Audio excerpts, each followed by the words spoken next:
sou Glauber Aruna, diácono da Igreja Presbiteriana da Boa Vista, e essa será a nossa mais nova playlist, intitulada Christian Drawing. E no Christian Drawing de hoje, nós vamos saber quem somos e de onde viemos. A Igreja Presbiteriana do Brasil, a IPB, é uma federação de igrejas que tem em comum uma história, uma forma de governo, uma teologia, bem como um padrão de culto e de vida comunitária. Historicamente, a IPB pertence à família das igrejas reformadas ao redor do mundo, tendo surgido no Brasil em 1859, como fruto do trabalho do missionário da Igreja Presbiteriana dos Estados Unidos. Suas origens mais remotas encontram-se nas reformas protestantes suíça e escocesa, no século XVI, lideradas por personagens como Ulrico Zwingli, João Calvino e João Knox. O nome Igreja Presbiteriana vem da maneira como a igreja é administrada, ou seja, através de presbíteros eleitos pelas comunidades locais. Essas comunidades são governadas por um conselho de presbíteros e estes oficiais também integram concílios superiores da igreja, que são os presbitérios, os sínodos e o Supremo Concílio.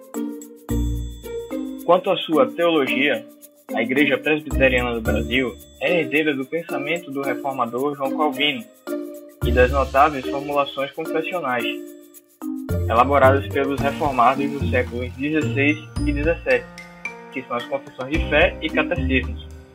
Dentre estas se destacam os documentos elaborados pela Assembleia de Westminster, reunida em Londres na década de 1640.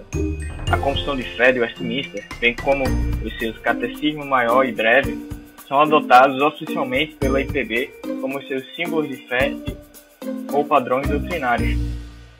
Quanto ao culto, as igrejas presbiterianas procuram obedecer o chamado princípio regulador.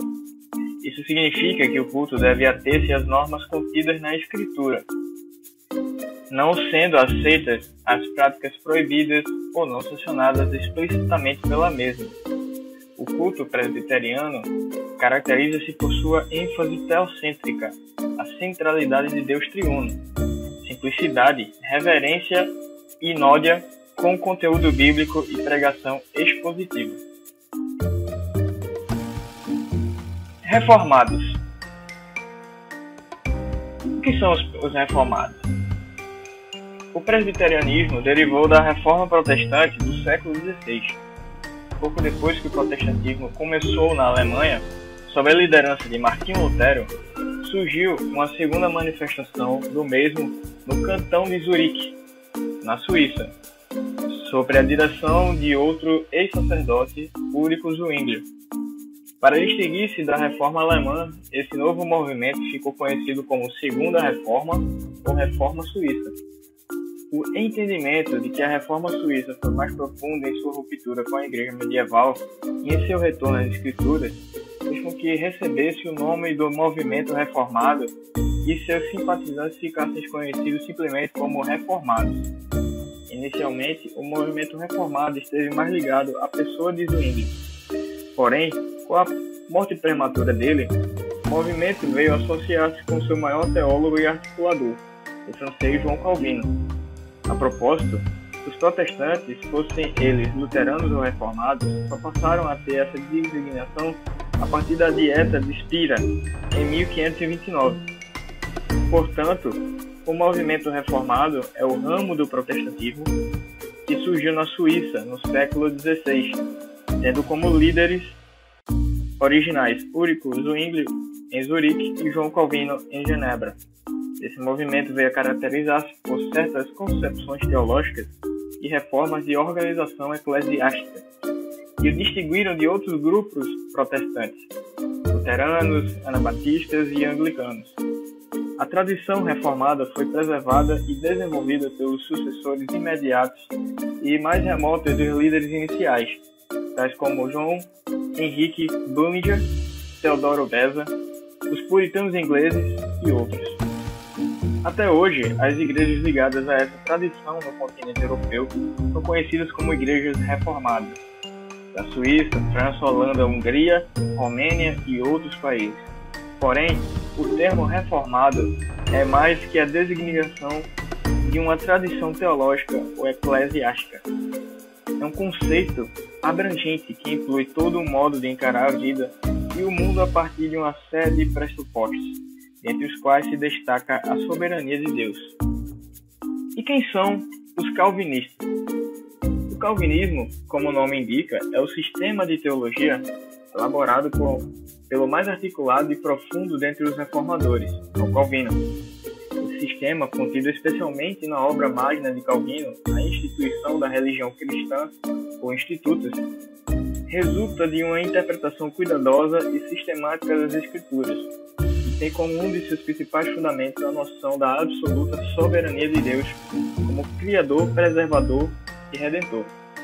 O calvinismo não é somente um conjunto de doutrinas, mas inclui concepções específicas a respeito do culto, da liturgia, do ministério, da evangelização e do governo da Igreja. Normalmente, todos os reformados deveriam ser calvinistas, mas isso nem sempre ocorre na prática. Muitos herdeiros de Calvino, embora se considerem reformados, não mais se designam ou podem ser designados como calvinistas, por terem abandonado certas convicções e princípios básicos defendidos pelo reformador. Portanto, todo calvinista é reformado, mas nem sempre a recíproca é verdadeira. Quem são os presbiterianos? O termo presbiteriano foi adotado pelos reformadores nas Ilhas Britânicas, como Escócia, Inglaterra e Irlanda. Isso se deve ao contexto político-religioso em que o protestantismo foi introduzido naquela região, no qual a forma de governo da Igreja teve uma importância preponderante. Os reis ingleses e escoceses preferiam o sistema episcopal, ou seja, uma igreja governada por bispos e arcebispos, o que permitia maior controle da Igreja pelo Estado. Já o sistema presbiteriano, isto é, o governo da Igreja por presbíteros eleitos pela comunidade e reunidos em concílio, significa um governo mais democrático e autônomo em relação aos governos civis. Das Ilhas Britânicas, o presbiterianismo foi para os Estados Unidos, e dali para muitas partes do mundo, inclusive o Brasil. Daí resulta outra distinção importante. Todo presbiteriano é, por definição, reformado e, em teoria, calvinista. Porém, nem todos os calvinistas são presbiterianos. Um bom exemplo é a Inglaterra dos séculos XVI e XVII. Quase todos os protestantes ingleses daquela época eram calvinistas, mas muitos deles não aceitavam o sistema de governo presbiteriano. Entre eles estavam os anglicanos e os congregacionais, além de outros grupos. Conclusão: ao dizermos que somos reformados, calvinistas e presbiterianos, ficam implícitos outros dois elementos igualmente importantes na nossa identidade, que nos lembra que não estamos sozinhos na caminhada. Somos cristãos e somos evangélicos. Se de um lado devemos valorizar a nossa herança, de outro lado não devemos nos tornar exclusivistas, lembrando que o corpo de Cristo é maior que o movimento ao qual estamos ligados. Esse foi o Christian Drawing de hoje. Não se esqueça de curtir o nosso vídeo e se inscreva-se em nosso canal. Até o próximo vídeo.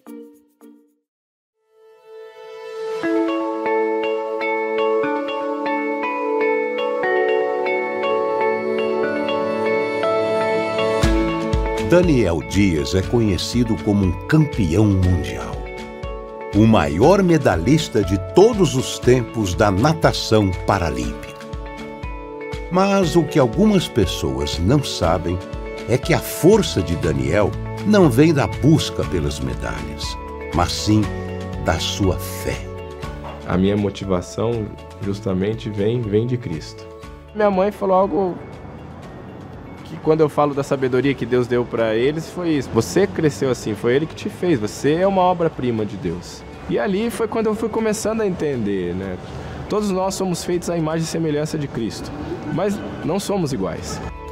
Foi com essa fé que Daniel cresceu e superou suas limitações físicas. No dia a dia, na piscina, em todos os lugares. Tem o versículo de Filipenses 4,13 comigo, tudo posso naquele que me fortalece. Então, se de repente eu falo para você, cara, eu toco bateria, brincadeira, você não toca. Eu ando de bicicleta. O Daniel, ele vê a vida de uma maneira alegre, diferente, porque ele vê com muita espontaneidade, né? E acredita muito na força de Deus e que Deus o ajudou muito. Hoje, Daniel é muito mais do que um atleta vitorioso. Ele é um pai de família, um marido dedicado, alguém que encontrou uma carreira de sucesso com a ajuda de Deus.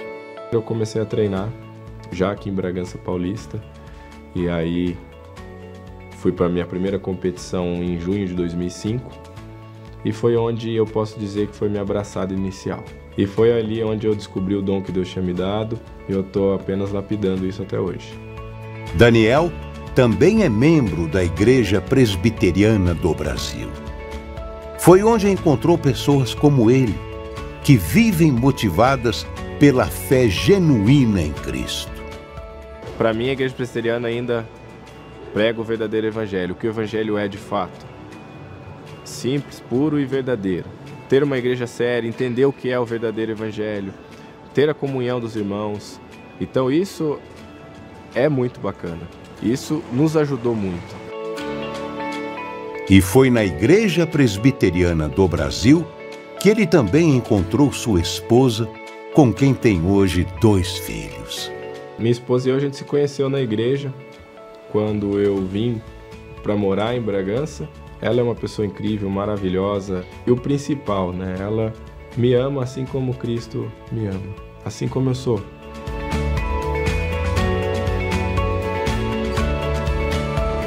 Deus abençoou muito a vida dele e eu sempre digo que Deus nos deu um presente. A gente vê o plano de Deus perfeito na nossa vida, hoje com 2 filhos.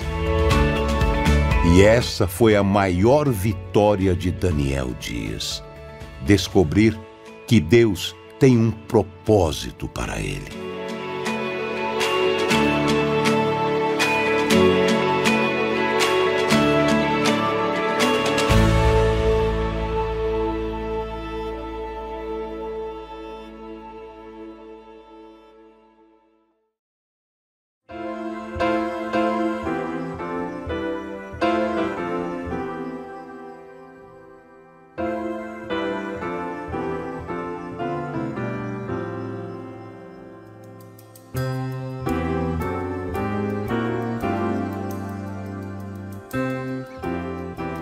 A Igreja Presbiteriana é fruto da Reforma Protestante, tendo surgido na Confederação Suíça no século XVI, sob a liderança dos reformadores Ulrico Zwinglio e João Calvino.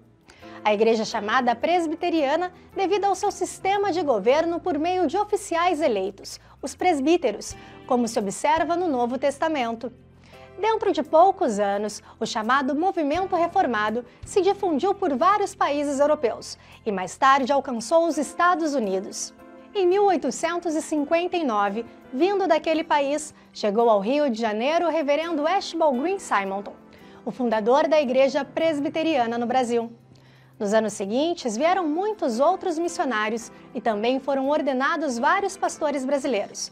Multiplicou-se o número de igrejas e outras instituições em muitas partes do território nacional. Esse crescimento permitiu, em 1888, a criação do Sínodo Presbiteriano, que marcou a autonomia da Igreja brasileira em relação às igrejas mães norte-americanas. Em 1910, completou-se a estrutura administrativa da Igreja Presbiteriana do Brasil, com o surgimento de sua Assembleia Geral, mais tarde denominada Supremo Concílio. Em 1959, no templo da Igreja Presbiteriana do Rio de Janeiro, foi comemorado o primeiro centenário do presbiterianismo no Brasil, com a presença do presidente Juscelino Kubitschek de Oliveira, que estava prestes a inaugurar a nova capital federal. Em mais de 1 século e meio de existência, a Igreja Presbiteriana do Brasil tem dado contribuições significativas ao país. Vários de seus pastores e membros foram figuras relevantes na vida nacional. Estiveram ligados à Igreja Presbiteriana, entre outros, o cientista Vital Brasil, o intelectual e educador Erasmo Braga, o presidente da República, João Café Filho, e o escritor Orígenes Lessa, membro da Academia Brasileira de Letras. Além de seu trabalho evangelístico e pastoral, a Igreja Presbiteriana tem se dedicado a um amplo programa assistencial e social. Desde o início, uma área de especial contribuição dos presbiterianos no Brasil tem sido a educação. Esse fato reflete uma das principais ênfases da Reforma Protestante, preocupada com que as pessoas pudessem ler e estudar a Bíblia e ser elementos participativos na comunidade. Algumas das grandes universidades do mundo foram fundadas por presbiterianos, como a de Genebra, na Suíça, de Edimburgo, na Escócia e de Princeton, nos Estados Unidos. Ao longo de 1,5 séculos, a Igreja Presbiteriana fundou escolas nas mais diversas regiões do Brasil.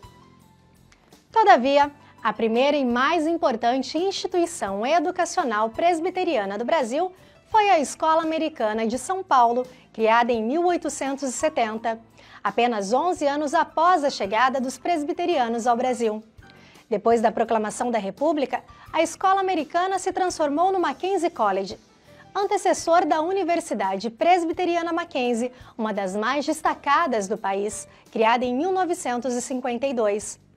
Os principais implantadores da escola americana Mackenzie College foram o pastor George Chamberlain, o educador e médico Horace Lane e o pastor e engenheiro William Alfred Weddell. Durante sua longa história, o Mackenzie tem dado demonstrações de pioneirismo e inovação na educação brasileira. São exemplos disso o Jardim da Infância em 1878, um dos primeiros do país, uma das primeiras equipes de futebol e a primeira de basquete do Brasil, ainda em fins do século XIX. Uma das mais antigas faculdades de engenharia do país, cujos primeiros diplomas foram expedidos em 1900. O primeiro curso de engenharia química do país, a primeira faculdade de arquitetura do Brasil com essa designação e a primeira reitora de uma universidade brasileira, Dr. Esther Figueiredo Ferraz. Nas últimas décadas, o Instituto Presbiteriano Mackenzie expandiu as suas instalações, criando novas unidades em Alphaville, Campinas, Rio de Janeiro e Brasília. Em todas as 5 unidades estudam quase 45 mil alunos e trabalham perto de 3.500 colaboradores. Há vários anos, a Mackenzie é considerada a melhor universidade particular do estado de São Paulo. Como entidade confessional que é, ligada à Igreja Presbiteriana do Brasil, o Instituto Presbiteriano Mackenzie abraça explicitamente o seu caráter cristão, evangélico e reformado. Uma das expressões dessa confessionalidade é o Sistema Mackenzie de Ensino, um amplo conjunto de materiais didáticos para a educação infantil e os ensinos fundamental e médio, tendo como fundamento a cosmovisão cristã e bíblica. Atualmente, esse sistema é utilizado por 40 mil estudantes no Mackenzie e em 240 escolas conveniadas. Por último, é importante destacar o caráter filantrópico e social do Mackenzie, tendo como missão principal o serviço à coletividade. Essa foi uma das características da escola desde seus primeiros dias, em 1870, dar oportunidades de estudo a todos, independentemente de suas condições socioeconômica, étnica, política ou religiosa. Atualmente, a instituição tem mais de 20 mil alunos bolsistas, sendo quase 8 mil na rubrica Filantropia. Outra expressão desse interesse é o Projeto Mackenzie Voluntário, criado em 2004, que busca envolver toda a comunidade mackenzista em grande número de projetos sociais relevantes ao redor do país, tendo em vista os Objetivos de Desenvolvimento e Promoção Humana, estabelecidos pela Organização das Nações Unidas. Desde meados do século XIX, a Igreja Presbiteriana do Brasil e o Instituto Presbiteriano Mackenzie têm trabalhado lado a lado com o objetivo de beneficiar a nossa nação. Não obstante suas limitações, a Igreja e sua grande escola se sentem honrados em contribuir para que a sociedade brasileira seja mais próspera, mais humana e mais fraterna.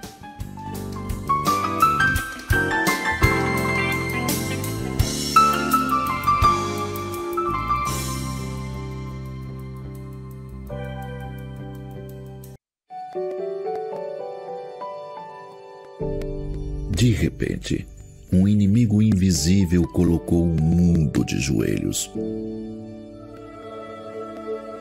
7 bilhões de seres humanos curvados, confinados em suas casas, se ocultando de um vírus mortal.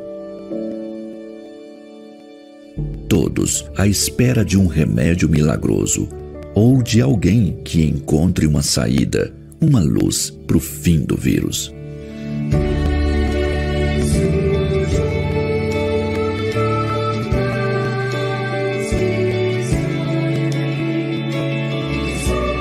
Em meio às tribulações da vida, Jesus é nossa alegria e fortaleza.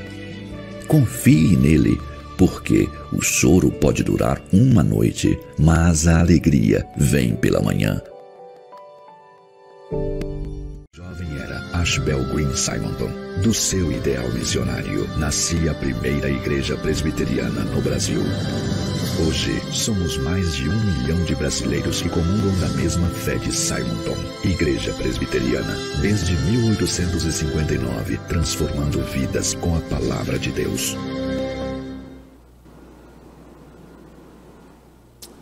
Graça e paz, queridos. Estamos mais uma vez, mais um dia festivo, dia de culto, de ações de graças ao Senhor, por mais um ano da nossa Junta Diaconal Pernambuco, a JDPE, este sendo o seu 4º aniversário. E a nossa Junta Diaconal Pernambuco, ela não tem ficado apenas no estado de Pernambuco, tem abençoado aí mais 9 estados, através dos irmãos valorosos.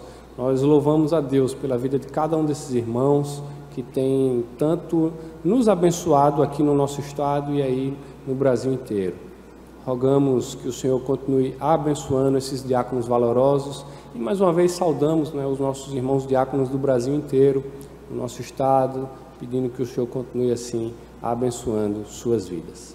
Nós vamos mais uma vez orar ao Senhor, rogando a Ele a direção do culto, como falamos no dia de ontem. Hoje nós estamos vivendo um dia atípico, um dia em que precisamos prestar culto ao Senhor desta maneira, em meio a essa pandemia que temos vivido. Então vamos assim mesmo, onde estamos, nos nossos lares, mas com toda a reverência, adorarmos ao nosso Deus. E desta feita nós iremos orar, agradecendo ao Senhor pela nossa Junta Diaconal Pernambuco e também já rogando a Ele a direção do culto. Pai bendito, nós queremos Te louvar, ó Deus, pela vida de cada um dos nossos irmãos, ó Deus, da nossa Junta Diaconal de Pernambuco, pedindo, ó Deus, que o Senhor recompense, Pai, a vida de cada um desses irmãos, ó Deus. Certamente, só o Senhor pode recompensá-los pelo seu trabalho realizado, ó Deus. E que eles continuem, ó Deus, servindo ao Senhor, sabendo, ó Deus, que tem feito para o louvor do Teu nome e da Tua glória, Pai. Pedimos também pelo culto, ó Pai, que estamos prestando ao Senhor. Que o Senhor fale conosco, ó Deus, através dos hinos, dos louvores, ó Deus, que serão entoados, através, ó Deus, da Tua palavra que será ministrada, e que ao final só o Teu nome, ó Deus, tenha sido em tudo glorificado através da vida, ó Deus, de quem esteve ministrando, ó Deus, nesse culto.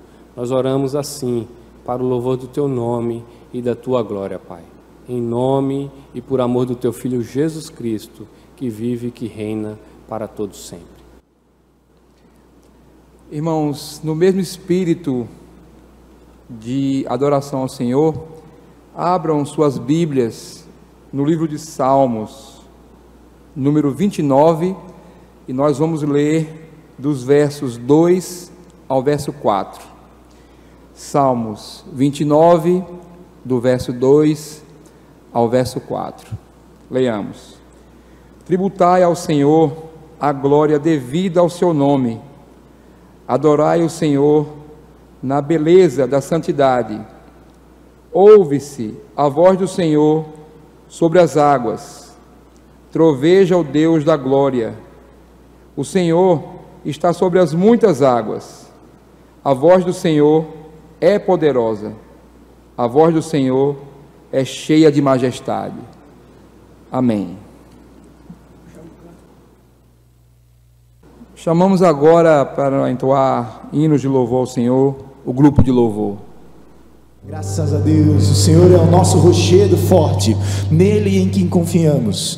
E independente das circunstâncias que abalem a nossa vida, sabemos que o Senhor nos fez uma promessa, que estará conosco todos os dias, até a consumação dos séculos. E Ele tem preparado um lugar para nós, para passarmos a eternidade com Ele. E essa é a nossa maior segurança, a maior esperança. Vamos passar um dia, vamos um dia encontrar com o nosso Senhor e passar a eternidade no lugar onde não há choro, onde não há dor, onde não há mais sofrimento. E estaremos plenamente com o nosso Senhor.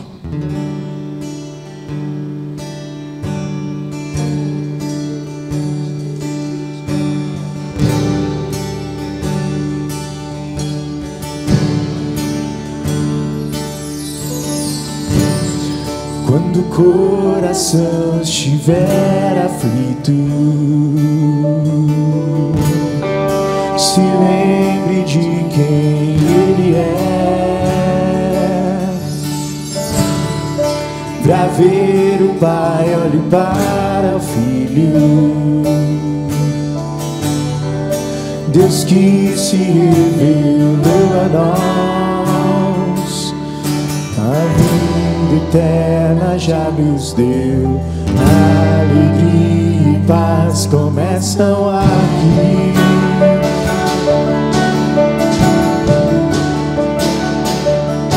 Pra si um povo escolheu, andemos para o encontrar.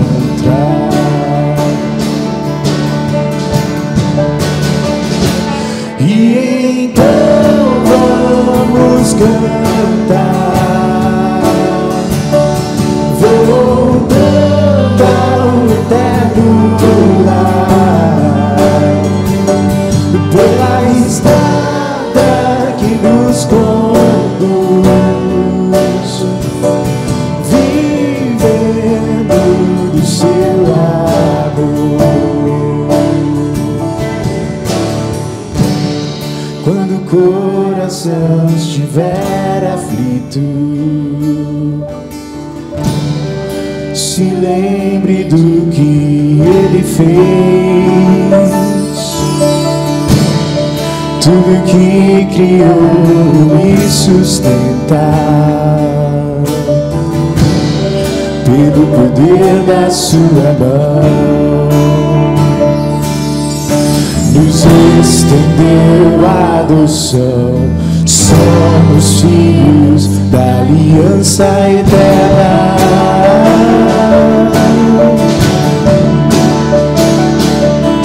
Na morte, na ressurreição, unidos somos no Senhor.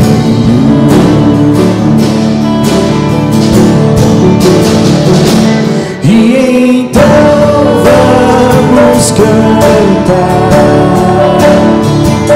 voltando ao eterno lar, pela estrada que nos conduz, vivendo do seu amor. La la la la la la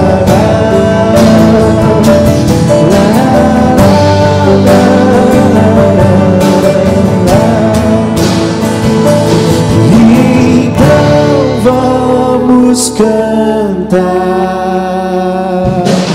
voltando ao eterno lar, pela estrada que nos conduz,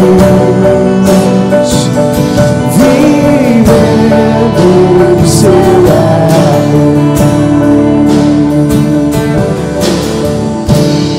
Quando o coração estiver aflito, se lembre de quem Ele é. Senhor nosso Deus, nosso Pai, nosso Salvador e Redentor, nós te louvamos, Senhor, pela tua infinita graça, a tua misericórdia. Louvamos pela tua grandeza e pelo teu infinito amor, demonstrado através de Cristo na cruz, e também por esse amor e essa graça que nos salvou e nos acompanha a cada dia, Senhor, enquanto igreja, diante da tua presença.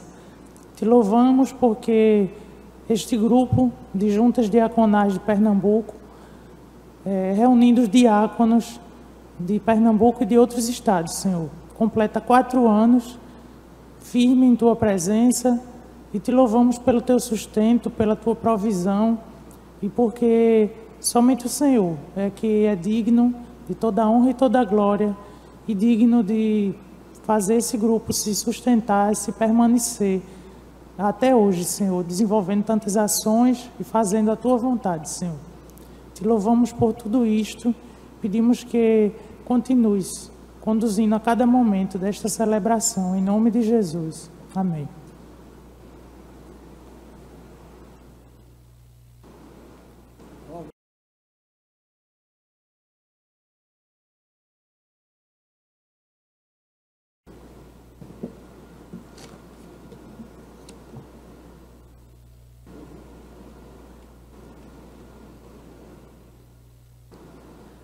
Amados irmãos, agora no momento de contrição, vamos ler a leitura bíblica que está no livro de Salmos, capítulo 29, versos 5 a 9. Salmos 29, versos de 5 a 9. Leia conosco. A voz do Senhor quebra os cedros. Sim, o Senhor despedaça os cedros do Líbano. Ele os faz saltar como um bezerro. O Líbano e o Sírion como bois selvagens. A voz do Senhor despede chamas de fogo. A voz do Senhor faz tremer o deserto. O Senhor faz tremer o deserto de Cádiz. A voz do Senhor faz dar cria às corças e desnuda os bosques. E no seu templo tudo diz glória. Vamos ter agora um tempo para oração.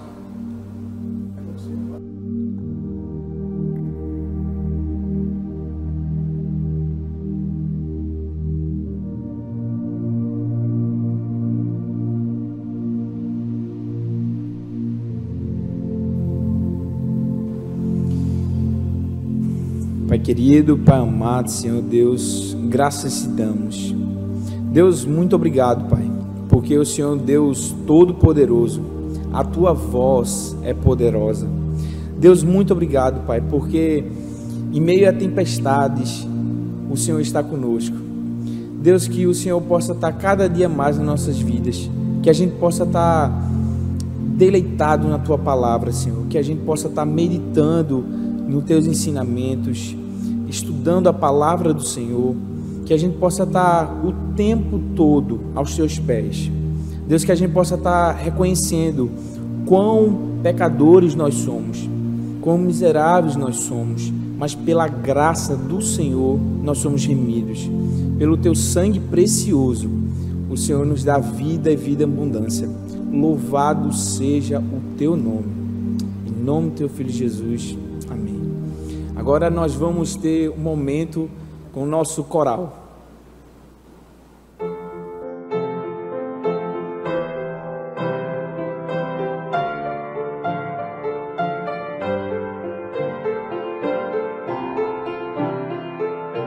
Creio em Deus quando brilha o sol, que ao mundo dá vida e luz.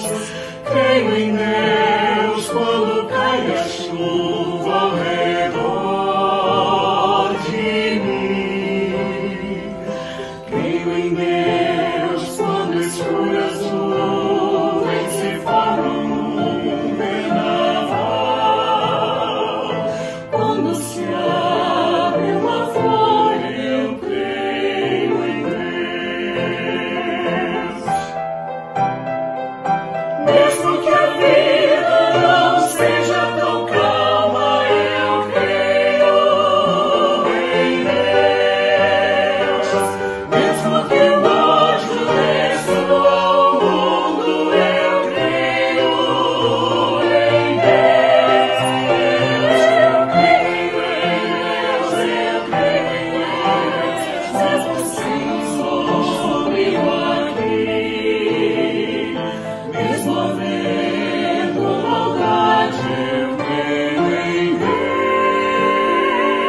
Teremos um momento de dedicação. Abrimos nossas Bíblias no livro de Salmo, de número 28, do verso 6 a 9. Leamos. Bendito seja o Senhor, porque me ouviu as vozes súplices. O Senhor é a minha força e o meu escudo. Nele o meu coração confia. Nele fui socorrido. Por isso o meu coração exulta, e com o meu cântico o louvarei. O Senhor é a força do seu povo, o refúgio salvador do seu ungido.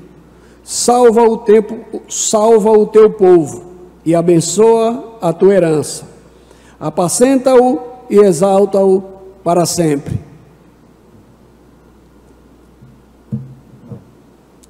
Nesse momento, nós gostaríamos de convidar a todos para entoar o hino de número 320.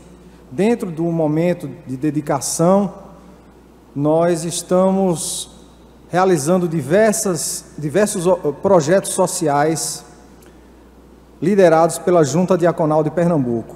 E agora, os irmãos poderão visualizar na sua tela o código QR e os dados bancários da Junta Diaconal de Pernambuco.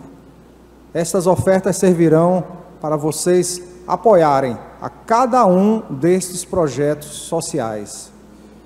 Então vamos entoar com muito ânimo o hino 320. Socorrer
Vamos orar em gratidão a Deus por esse momento de ofertório. Oremos. Soberano Deus, nós queremos te louvar, te engrandecer, porque o Senhor tem suprido todas as nossas necessidades, nos dando tudo aquilo que é necessário para nós. Nós te somos gratos, ó Deus, por esse momento de gratidão, porque é uma dádiva ofertar para os nossos projetos sociais, para a causa ministerial do Teu reino. Queremos, ó Deus, te agradecer por esse privilégio de contribuir, mesmo em meio a um período tão difícil que estamos vivendo, que o Senhor também estenda a Tua boa mão na vida daqueles que estão passando necessidades, na vida daqueles que perderam seus empregos, que estão com dificuldades de realizar suas atividades econômicas. Ó Pai de amor, estende, ó Deus, a Tua graça e a Tua misericórdia sobre essas famílias, ó Pai. Guarda-nos, Senhor Jesus, durante todo esse período, ó Pai, nos dando também saúde. Oramos com gratidão, no nome de Teu Filho amado Jesus. Amém. Queria passar a palavra ao reverendo Juarez Marcondes, vice-presidente do nosso Supremo Concílio, pastor também ali da Primeira Igreja Presbiteriana de Curitiba, que o Senhor use ele com poder para falar aos nossos corações nessa noite. É um prazer muito grande participar deste culto online na comemoração do Dia Nacional do Diácono Presbiteriano. Esta celebração enleva os nossos corações à presença do Senhor para render graças a Ele pela vida desses oficiais tão especiais.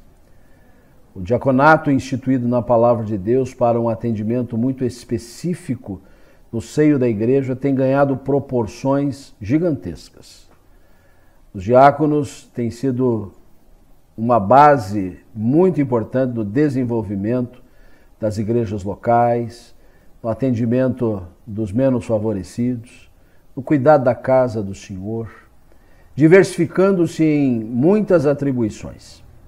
Pelo que nós louvamos a Deus pela vida de cada um dos nossos diáconos e cabe muito bem, então, celebrarmos o nome do Senhor, rendermos graças a Ele, bem como também sermos estimulados à obra de ministério que o Senhor nos confiou. Para isso, quero convidar a preciosa atenção de todos à leitura da Palavra de Deus, conforme se encontra no segundo livro dos Reis, capítulo 6, versos 1 a 7, onde lemos a seguinte narrativa. Disseram os discípulos dos profetas a Eliseu: eis que o lugar em que habitamos contigo é estreito demais para nós. Vamos, pois, até o Jordão, tomemos de lá cada um de nós uma viga e construamos um lugar em que habitemos. Respondeu ele: ide. Disse um: serve-te de ires com os teus servos. Ele tornou: eu irei. E foi com eles. Chegados ao Jordão, cortaram madeira. Sucedeu que, enquanto um deles derrubava um tronco, o machado caiu na água. Ele gritou e disse: ai, meu senhor, porque era emprestado. Perguntou o homem de Deus: onde caiu? Mostrou-lhe ele o lugar. Então Eliseu cortou um pau e lançou-o ali e fez flutuar o machado, o ferro. E disse: levanta-o. Estendeu ele a mão e o tomou. Praza o Senhor trazer-nos preciosos ensinamentos enquanto meditamos na sua palavra. Ó Deus, graças te rendemos pela tua palavra que é viva e eficaz, é santa e bendita, é atual, é eterna. Particularmente nesta hora em que celebramos o Dia Nacional do Diácono Presbiteriano, rogamos-te que ela fale ao nosso coração e nos instrua a respeito desse ministério tão precioso que o Senhor constituiu na tua igreja. É a nossa oração, em nome de Jesus. Amém. O oficialato da Igreja Presbiteriana do Brasil se constitui de pastores, presbíteros e diáconos. É comum chamarmos o ministério presbiterial em presbíteros docentes, os pastores, e presbíteros regentes, os demais que governam a igreja, e forma o conselho da igreja, e neste conselho, então, recai sobre ele a administração de toda a comunidade. Mas os diáconos, não menos, detêm função importantíssima. Como dissemos há pouco, a função de cuidar dos carentes, dos necessitados, dos órfãos, das viúvas. Hoje, o rol de necessitados tem aumentado muito. Pessoas em situação de risco nas nossas cidades, gente que padece de desemprego, que precisa refazer toda a vida, drogaditos, enfim, uma lista interminável de tarefas que podem servir de balizamento para o diaconato. Bem como o cuidado da casa do Senhor. A casa do Senhor que se desdobra em muitos edifícios, muitos prédios, manutenção, limpeza, reformas eventualmente, e os diáconos têm prestado a sua grande colaboração nessa lide também. O texto que lemos para a nossa meditação nos leva à história do profeta Eliseu, contada com bastante largueza neste segundo livro de Reis, com muitos episódios marcantes. Eliseu fora o sucessor de Elias, profeta marcante na história de Israel, enfrentou as autoridades constituídas, foi instrumento de Deus para devastar o ministério idolátrico que no meio de Israel acontecia, do culto a Baal. Mas Elias terminou o seu ministério e preparou Eliseu para ser o seu sucessor. E Eliseu, inclusive, acompanhou o momento da partida de Eliseu de uma maneira absolutamente extraordinária. E agora é Eliseu quem protagoniza. Eliseu é um líder. Eliseu é uma pessoa que tem ao seu redor muitos discípulos, muitos que acompanhavam o seu ministério, pessoas que eram instruídas por ele. E podemos observar nessa passagem especialmente esse conjunto de pessoas que residiam juntas, que faziam as refeições juntas, que estudavam juntos, que ouviam a palavra, a instrução do Senhor dos lábios de Eliseu ali no cotidiano.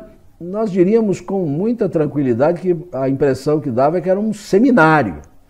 Eles estavam naquela convivência o tempo inteiro e, de repente, percebeu-se que ficou um lugar pequeno, era preciso aumentar as dimensões daquele espaço, alguns moravam com as suas famílias, e isso demandou aí uma tarefa esta para a qual as pessoas receberam a autorização de Eliseu, no sentido de construir ou aumentar o espaço, e no meio de tudo isso acontece um inusitado. Um indivíduo que emprestaram um machado para cortar a árvore, a fim de trazer vigas para o aumento dessa construção, escapou o ferro do machado e ele caiu na água e evidentemente não flutuaria, ele iria para o fundo. E ele, assustado com aquilo, que além de perder o instrumento de trabalho, teria que custear aquilo que não era seu, e miraculosamente Eliseu faz flutuar o machado. Geralmente é este episódio que fica na nossa mente, um milagre, algo extraordinário que sucedeu ali e que por gerações foi contado como um prodígio. As nossas crianças na escola dominical, nós mesmos, quando crianças, aprendemos esta história, muitos de nós aí no tempo do flanelógrafo, né? E ficou marcado na nossa mente este acontecimento. Mas eu queria, à luz desse texto, trazer um tema ligeiramente ampliado para nós sobre o tema que hoje estamos celebrando, o motivo que estamos celebrando, que é o ministério diaconal, que indiscutivelmente é um ministério de liderança. Os diáconos são líderes da igreja, ao lado dos pastores e dos presbíteros. Eles não chegam a esse oficialato sem o reconhecimento da comunidade de serem pessoas dignas de exercer esta liderança. E tendo isso em mente, eu queria apresentar alguns desafios à liderança à luz desta passagem. Desafios à liderança a partir do exame, do estudo desse texto que vos lemos. E o primeiro desafio que eu encontro aqui nesse texto é que os líderes precisam ampliar o seu horizonte. Ser líder, antes de tudo, é ter uma perspectiva mais alentada, mais alargada, com maior expansão. Um líder não pode ser uma pessoa apequenada, uma pessoa que pensa de maneira diminuta, não consegue enxergar a extensão da obra, o quanto ela precisa avançar. Por que eu estou dizendo isso? Porque Eliseu é abordado por um grupo de seguidores, de discípulos, de seminaristas que estavam sob a sua responsabilidade, com a seguinte demanda: eis que o lugar em que habitamos contigo é estreito demais para nós. Eles constataram um problema. Era pequeno, era diminuto, era estreito. E a partir dessa análise, eles apresentam ao profeta uma oportunidade de crescer, de desenvolver, de expandir, de aumentar, de alargar. Por isso o verso 2 diz: então nós estamos querendo ir ao Jordão para cada um trazer uma viga, num esforço comunitário, um mutirão, e vamos construir um lugar em que habitemos. Vamos ampliar as nossas dependências. Vamos estender o todo da nossa habitação, fazendo coro com a palavra do profeta Isaías, um profeta um pouquinho posterior a Eliseu na cronologia, conforme ele diz lá no capítulo 54, versículo 2. Primeiro desafio à liderança: capacidade de ter uma visão mais larga. Precisamos ampliar o nosso horizonte. Muitas vezes nós nos vemos diante de uma dificuldade, um problema, faltam-nos recursos materiais, recursos humanos, o tempo também parece ser tão diminuto, e tudo isso conspira de alguma forma para nós pensarmos pequeno, para, num certo sentido, nos recolhermos. Não nos faltam desculpas para deixar de fazer, para não fazer, para deixar para depois, para esperar que tal situação se resolva, e nisso a vida vai passando, o mandato vai se esgotando, e no final tudo já acabou. Este ano em especial, quando nós mal começamos a engrenar as nossas atividades, porque tem o fim do ano, tem o começo do ano, as pessoas viajam, agora sim o ano vai começar. Já se disse que no Brasil o ano só começa depois do carnaval. Pois é, depois do carnaval vem essa pandemia que até agora está aí, e a gente vai vendo um ano se esgotar, e a gente fica até dizendo assim: a gente não fez nada, a gente não fez nada. Nem pandemia pode tornar a nossa perspectiva obtusa. Nós precisamos enxergar para além dela. Nós precisamos ter um vislumbre do que está lá na frente. Estes homens que eram orientados pelo profeta tiveram essa percepção: aqui está pequeno, aqui está estreito, precisamos alargar. Nós estamos apenas fazendo 1, 2, 3 trabalhos por semana, por que não fazer 4, 5, 6? Nós estamos apenas nos reunindo em situações de emergência, por que não vamos nos reunir também em situações mais regulares? Por que razão não podemos fazer um trabalho de evangelização em outro estado, em outro país? A igreja foi chamada a dar testemunho de Cristo na sua Jerusalém, poderia corresponder à nossa cidade local, mas também na região vizinha da Judéia, da Samaria e até os confins da terra.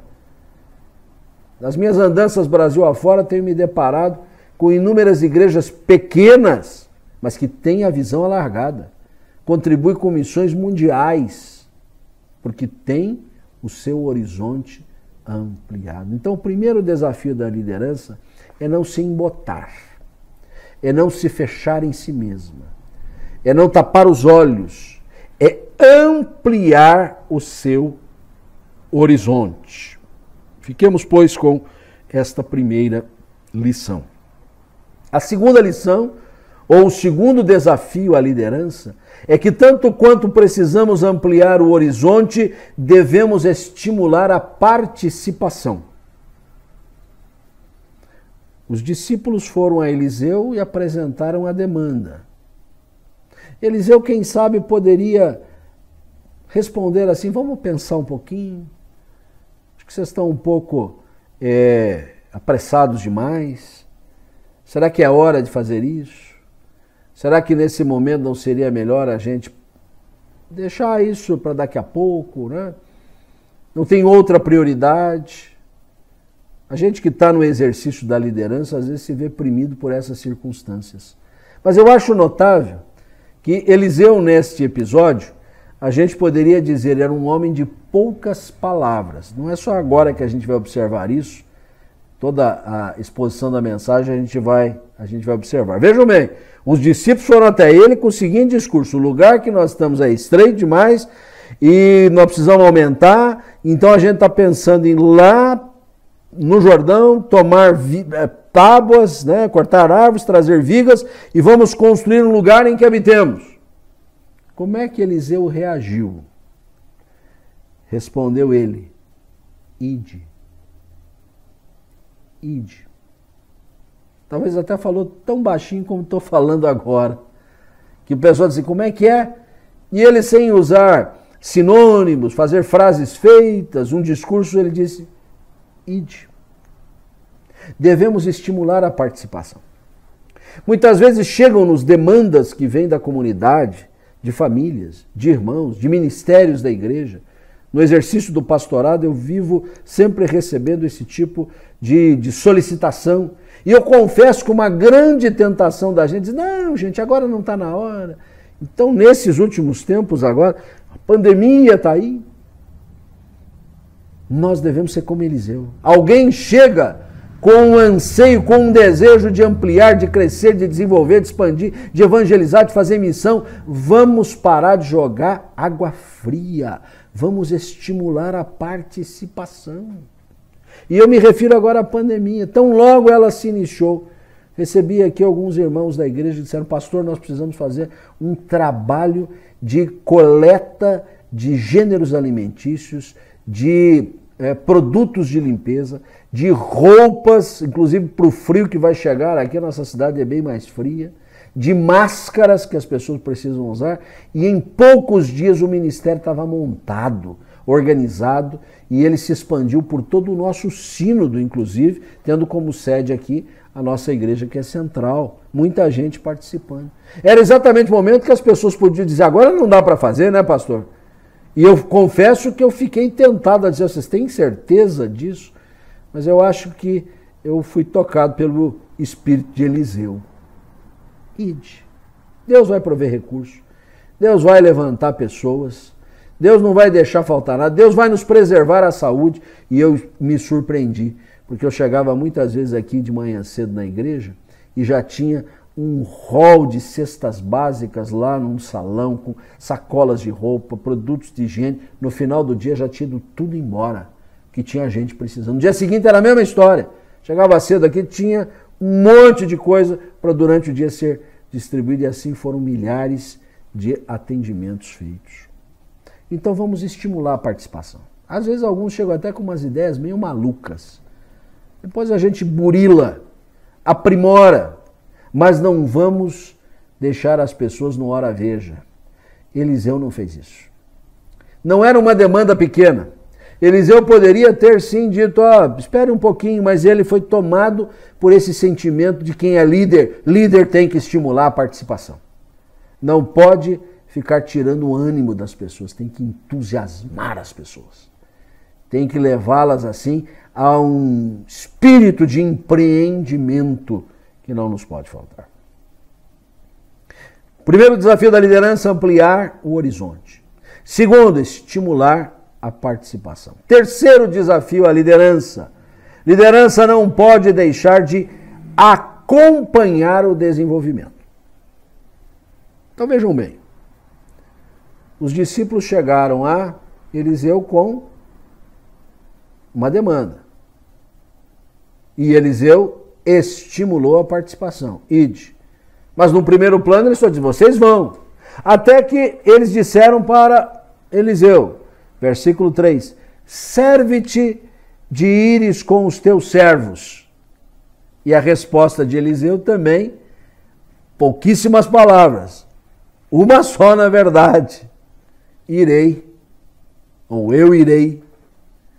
Eliseu não precisava argumentar, não precisava trazer outros elementos, fazer discurso.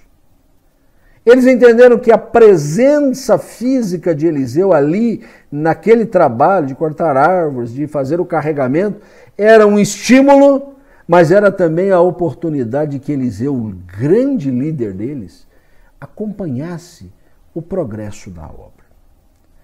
Como oficiais, e aqui eu me dirijo particularmente aos diáconos que estão com esta celebração, eles são de alguma forma regimentadores de forças.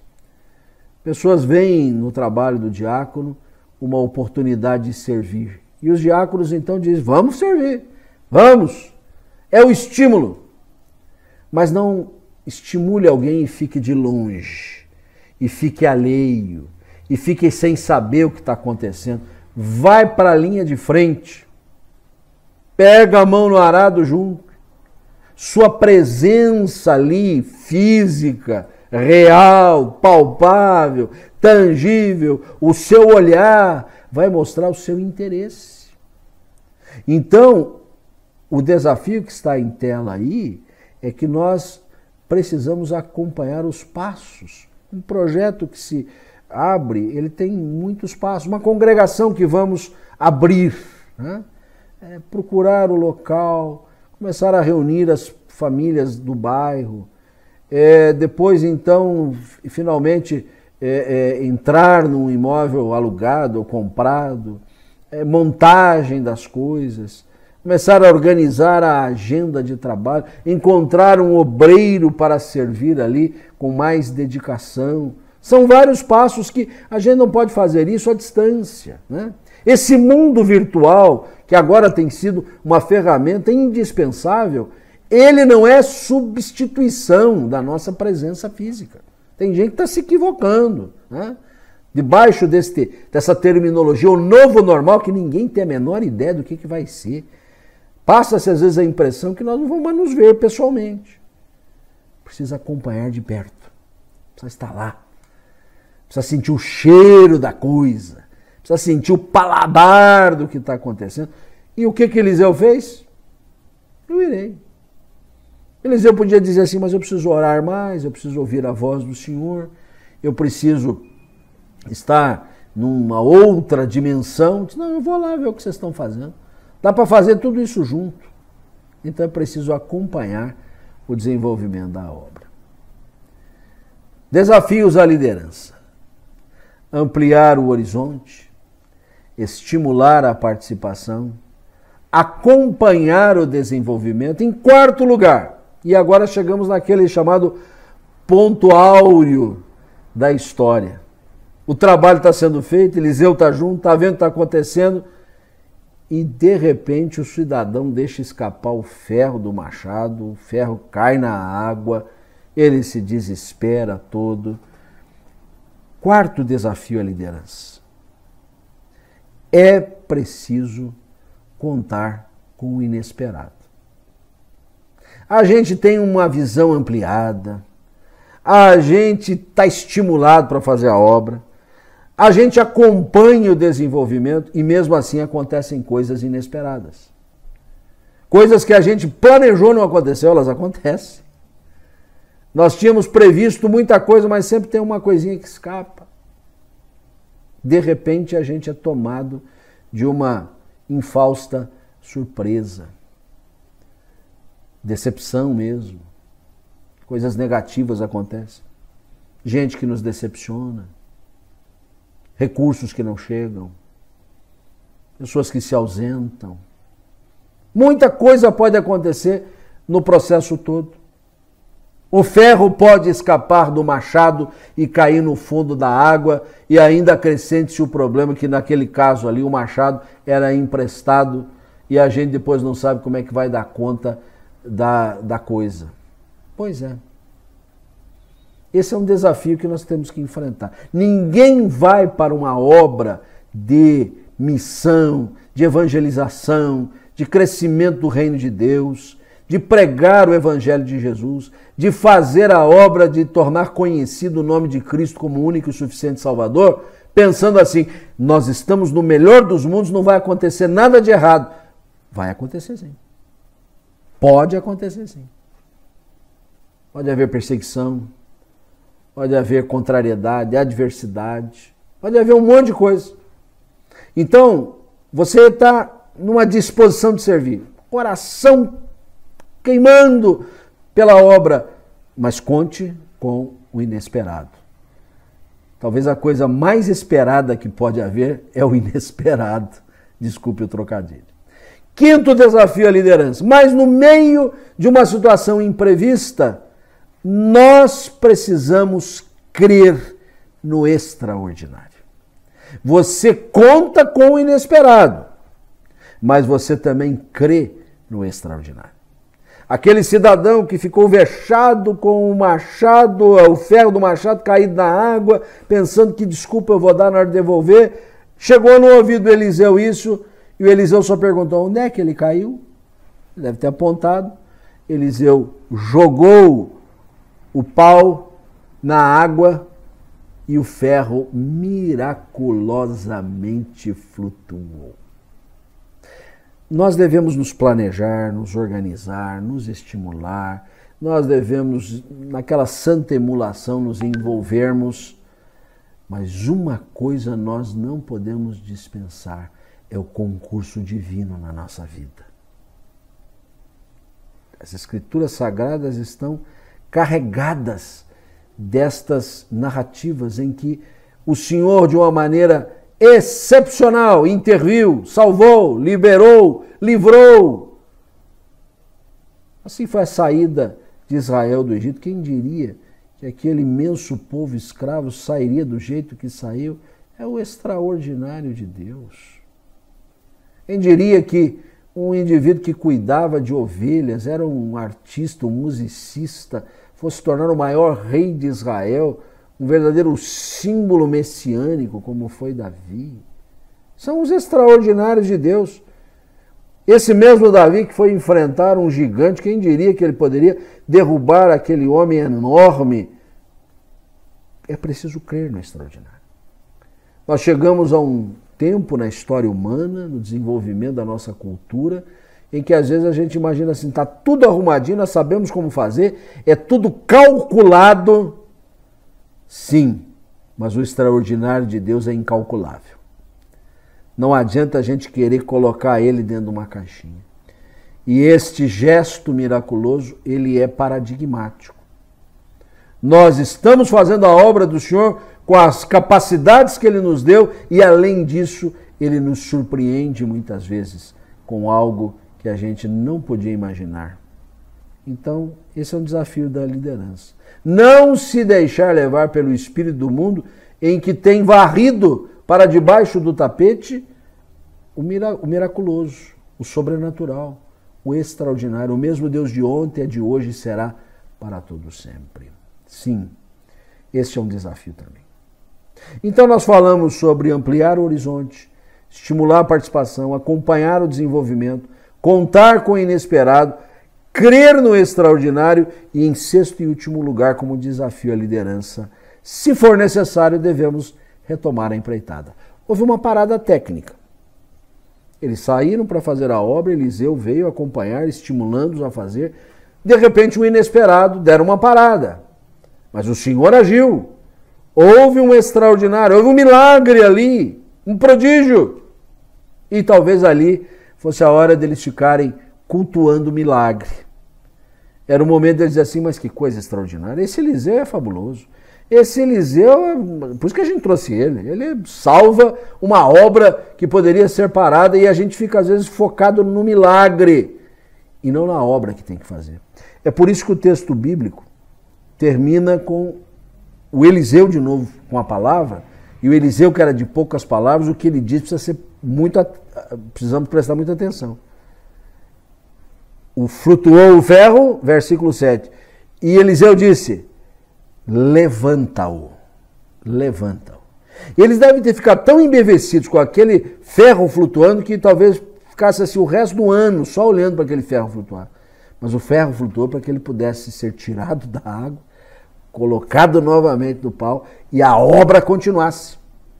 Muitas vezes nós temos paradas técnicas, coisas que não contávamos nos impedem de prosseguir. Deus age e a gente continua de braço cruzado. Por isso, esse desafio não pode ser olvidado. Esse desafio à liderança é importante também. Se houve esta parada, nós precisamos retomar a empreitada quantas vezes forem necessárias, até que se cumpra aquele objetivo, aquele propósito que o Senhor tem para conosco.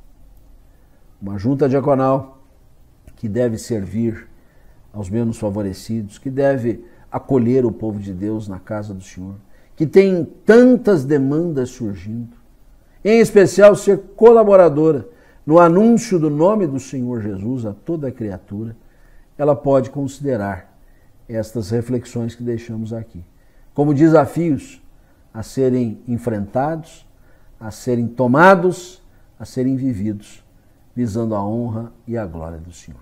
Que Deus abençoe aos nossos queridos diáconos. Pai, a Ti louvamos, a Ti bendizemos, a Ti adoramos.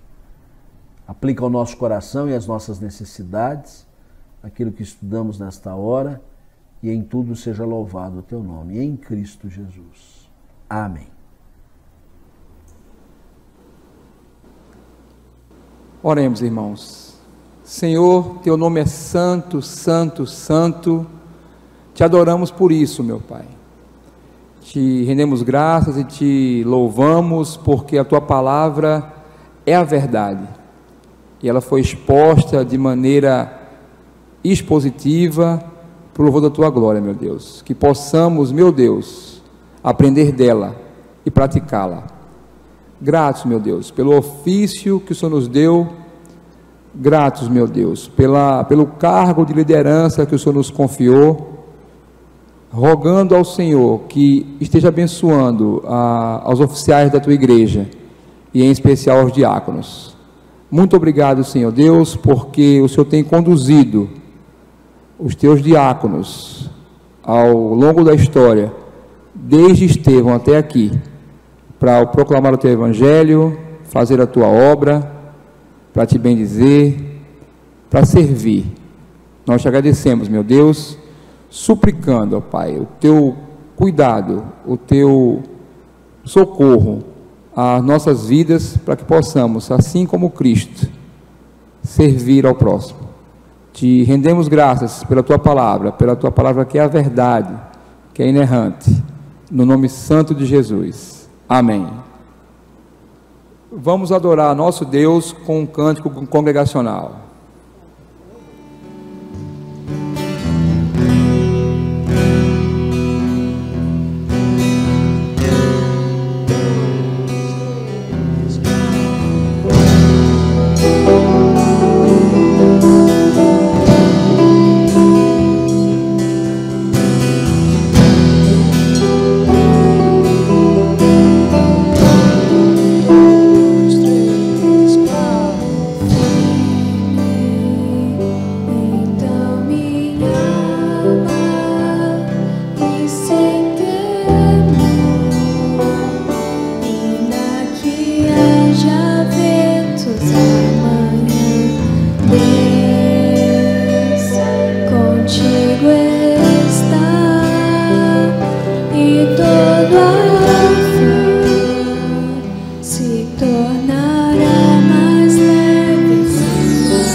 certo estou de me encontrar nos braços teus. Dá-me tua paz e meu espírito descansará somente em ti.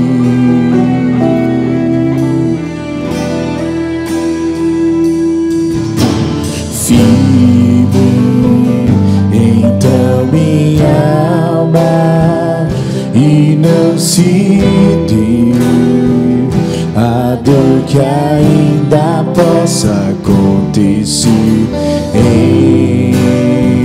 Enche de esperança, amor e fé, e a tentação desponte a existir.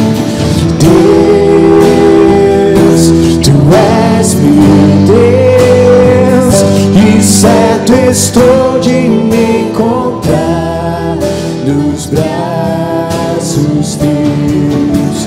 Dá-me tua paz e meu espírito descansará somente em ti.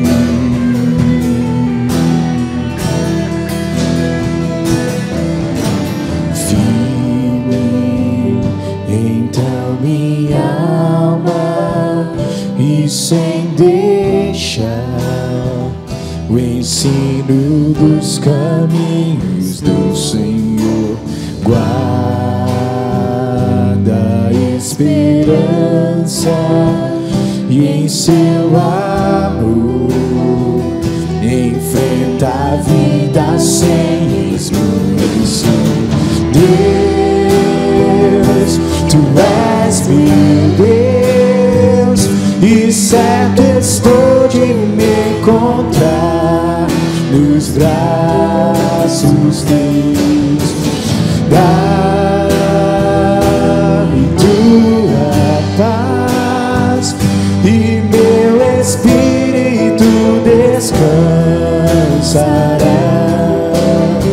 somente em ti.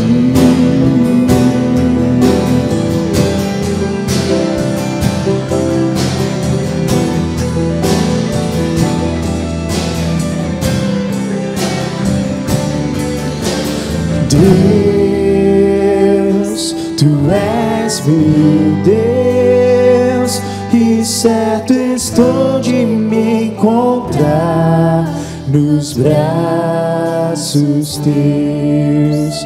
Dá-me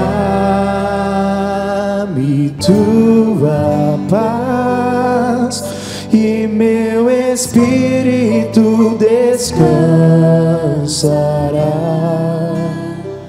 somente em ti.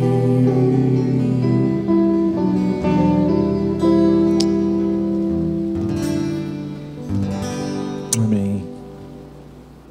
Queríamos agradecer aos irmãos nessa noite, não é, como pastor da equipe da Igreja Presbiteriana de Boa Viagem, o privilégio que o Senhor nos deu de podermos servir com a nossa igreja. Então, em nome da equipe pastoral, em nome do conselho, nós também louvamos a Deus pela vida de cada um dos irmãos, né, rogando assim a bênção do Senhor sobre suas vidas. Vamos orar mais uma vez e assim encerrarmos esse momento de culto. Pai, nós queremos te louvar, ó Deus, pela tua palavra que foi lida, que foi exposta, que foi ministrada, a Deus, às nossas vidas. Nós queremos pedir, ó Deus, que tudo que foi ministrado, ó Deus, nesses dias, tanto ontem quanto hoje, possa fazer, Pai, guarida em nossos corações. Possamos assim, Pai, servirmos ao Senhor mais e mais, com toda a alegria, Pai, em nossos corações. Quero mais uma vez te louvar pela vida dos nossos irmãos diáconos, rogando a Deus que o Senhor continue abençoando, Pai, suas vidas, que eles continuem, ó Deus, servindo ao Senhor fielmente, como falamos ontem, ó Deus, como preceitua a Tua palavra, Pai. Que eles sejam diáconos fiéis e reconhecidos pelo Senhor, reconhecidos pela Tua igreja. Nós Te louvamos assim pela vida de cada um deles, em nome e por amor do Teu Filho Jesus Cristo. Amém. E que a maravilhosa graça do nosso Senhor e Salvador Jesus Cristo, que o amor de Deus, o nosso eterno Pai, que o poder, que a comunhão e as doces consolações do Espírito Santo de Deus seja sobre a vida de cada um dos nossos diáconos, sobre a vida das suas famílias.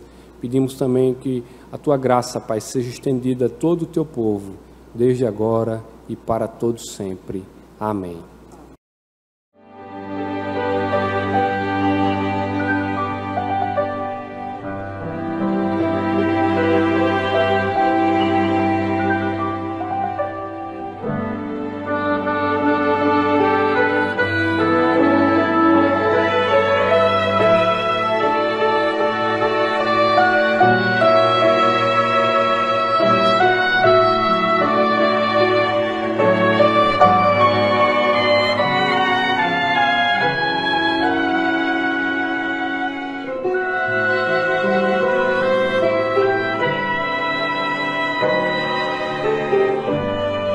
Senhor te abençoe e te guarde, que o Senhor faça resplandecer seu rosto sobre ti e tenha misericórdia de ti.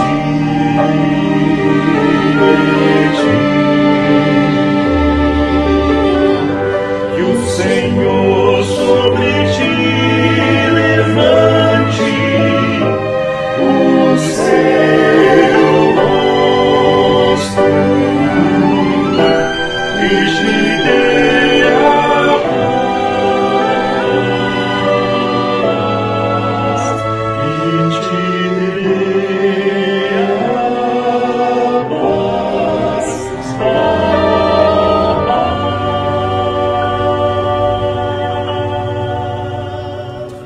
Meus irmãos, depois deste momento de culto, nós gostaríamos de reforçar a importância da Junta Diaconal de Pernambuco.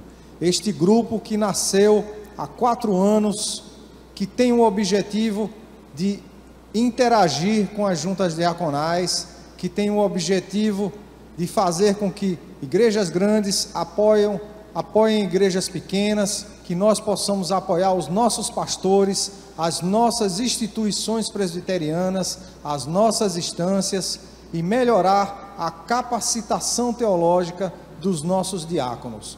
O grupo que nós chamamos de JDPE nasceu com estes objetivos e através desse grande grupo, igrejas ajudam outras igrejas, trocando experiências e trocando informações, aonde médicos de igrejas ajudam membros necessitados de outras, trocas de informações para prestadores de serviços, agências de empregos, informações relevantes, capacitação. Então é desta forma e de várias outras maneiras que nós podemos ajudar as diversas juntas diaconais, não somente do estado de Pernambuco, mas também do Brasil. É através dessa troca de experiências que é fundamental para o nosso fortalecimento. Meus irmãos, esse não é um grupo fechado, esse grupo não terminou. Por isso nós conclamamos a você, diácono, a você que tem a chamada vocacional para ser diácono, a nos procurar. Nós temos várias formas de contato, de comunicação. Por isso nós insistimos que você, que ainda não faz parte desse grupo, nos procure, entenda o nosso trabalho e se junte a nós. Volto a dizer, não é um grupo fechado, nós esperamos por você. Entre em contato conosco. Vocês estão visualizando neste momento todos os nossos contatos, através das diversas plataformas, telefone no WhatsApp. Aqui, por exemplo, nós temos representantes de diversas igrejas, Cada um de nós faz parte de uma igreja presbiteriana, e este é um grupo formado por oficiais diáconos exclusivos de igrejas presbiterianas do Brasil. Faça parte, entre em contato conosco, isso é fundamental, isso é junta diaconal, e nós temos um moto, Junta Diaconal de Pernambuco, compromisso para fazer a diferença.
Encontro calma na oração, encontro paz. Orar a Deus faz bem à alma, falar com Deus me satisfaz.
Ashbel Green Simonton.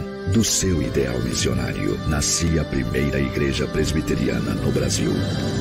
Hoje, somos mais de 1 milhão de brasileiros que comungam da mesma fé de Simonton. Igreja Presbiteriana, desde 1859, transformando vidas com a palavra de Deus.